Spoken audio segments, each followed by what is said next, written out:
Welcome to Ramnath recipes. இன்னைக்கு நம்ம ராம்நாத் ரெசிபீஸில் பெங்களூரில் ரொம்ப ஃபேமஸான பாரம்பரியமாக செய்யக்கூடிய தொன்னை பிரியாணி தான் இன்னைக்கு நம்ம செய்ய போகிறோம். இந்த பிரியாணியோட ஸ்பெஷல் என்னென்னா, மற்ற பிரியாணி மாதிரி இல்லாமல் இதோட டேஸ்ட்டே வித்தியாசமாகவும் சூப்பராகவும் இருக்கும். இதை சுட சுட வாழலையில் வச்சு பரிமாறி சாப்பிடும்போது இதோட டேஸ்ட் இன்னும் சூப்பராக இருக்கும். இப்போ இந்த தொன்னை பிரியாணி எப்படி செய்யணும்னு நாம் இப்போ பார்க்கலாம் வாங்க. இப்போ இந்த பிரியாணி செய்கிறதுக்கு 3/4 கிலோ சிக்கன் எடுத்திருக்கேன். இதுக்கு தேவையான மசாலா என்னன்னு பார்க்கலாம். இந்த சிக்கன் கூட 1/4 தேக்கரண்டி மஞ்சள் தூள், 1/2 தேக்கரண்டி மிளகாய் தூள், 1 தேக்கரண்டி மல்லித்தூள், 2 தேக்கரண்டி கரம் மசாலா, 1/4 கப் தயிர், இந்த சிக்கனுக்கு தேவையான அளவு உப்பு சேர்த்து இந்த மசாலாவை சிக்கனில் எல்லா பக்கமும் படுற மாதிரி கலந்து விட்டுக்கலாம். இப்போ சிக்கன் நல்லா கலந்து விட்டாச்சு. இது ஒரு அரை மணி நேரம் ஊற வச்சு எடுத்துக்கலாம். அடுத்து ஒரு மிக்சி ஜாரில் 1 கைப்பிடி மல்லி இலை, 1 கைப்பிடி புதினா, 15 சின்ன வெங்காயம், 10 பல் பூண்டு, 2 இன்ச் சைஸ் இஞ்சி சின்ன சின்னதாக கட் பண்ணி எடுத்து வச்சிருக்கேன், 6 பச்சை மிளகாய், கடைசி 5 முந்திரி பருப்பு சேர்த்து நைஸாக அரைச்சி எடுத்துக்கணும். இந்த மாதிரி இனி சமைக்க ஆரம்பிச்சிடலாம். அடுத்து ஒரு அடிகனமான பாத்திரம் எடுத்து 1 மேஜைக்கரண்டி நெய், 4 மேஜைக்கரண்டி எண்ணெய் சேர்த்து சூடு பண்ணிக்கணும். எண்ணெய் சூடான உடனே 4 பட்டை, 2 பிரிஞ்சி இலை, 6 கிராம்பு, 6 ஏலக்காய், 1 நட்சத்திர சோம்பு, 1 கல்பாசி, ஒரு சின்ன சைஸ் ஜாதிக்காய், கூடவே 1/2 தேக்கரண்டி சோம்பு சேர்த்து வறுத்து எடுத்துக்கணும்.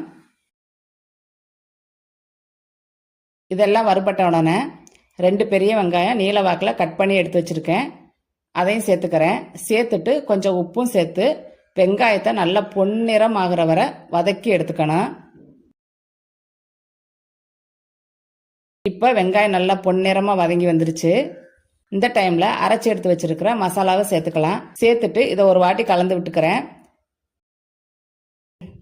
இந்த மசாலா இதோட பச்சை வாசனையெல்லாம் போய் எண்ணெய் பிரிஞ்சு வர்ற வரை வேக வச்சு எடுத்துக்கணும். இப்போ இந்த மசாலா நல்லா வெந்து எண்ணெய் பிரிஞ்சு வந்துடுச்சு. அடுத்து நம்ம ஊற வச்சிருக்கிற சிக்கனை சேர்த்துக்கலாம். சேர்த்துட்டு இதை ஒரு தடவை கலந்து விட்டுக்கலாம்.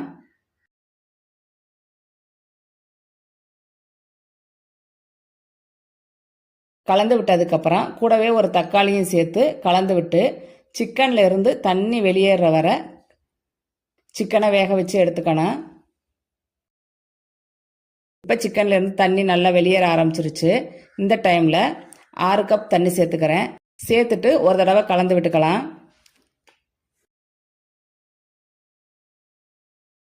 கலந்து விட்டு சிக்கன் 3/4 வாசி வேகிற வரை மூடி போட்டு வேக வச்சு எடுத்துக்கலாம். இப்போ சிக்கன் 3/4 பதம் வெந்த பின்னாடி சீரக சம்பா அரிசி 3 கப் தண்ணியில் அரை மணி நேரம் ஊற வச்சு எடுத்திருக்கேன், அதையும் சேர்த்துக்கிறேன். அரிசி சேர்த்ததுக்கப்புறம் 1 தேக்கரண்டி லெமன் ஜூஸ் புழிஞ்சு விட்டு எடுத்துக்கலாம். இப்போ கடைசியாக ஒரு தடவை கலந்து விட்டுக்கிறேன். கலந்து விட்டுட்டு மூடி போட்டு வேக வச்சு எடுத்துக்கலாம்.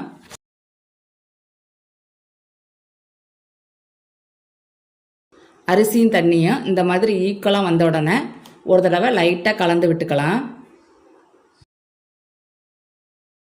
இதை கலந்து விட்டதுக்கப்புறம் திரும்ப மூடி போட்டு அது மேலே ஒரு வெயிட் வச்சுட்டு ஒரு 15 நிமிஷம் அடுப்பை லோ ஃப்ளேமில் வச்சு வேக வச்சு எடுத்தால் இதில் உள்ள தண்ணியெல்லாம் வற்றி பிரியாணி சூப்பராக வெந்து வந்திருக்கும்.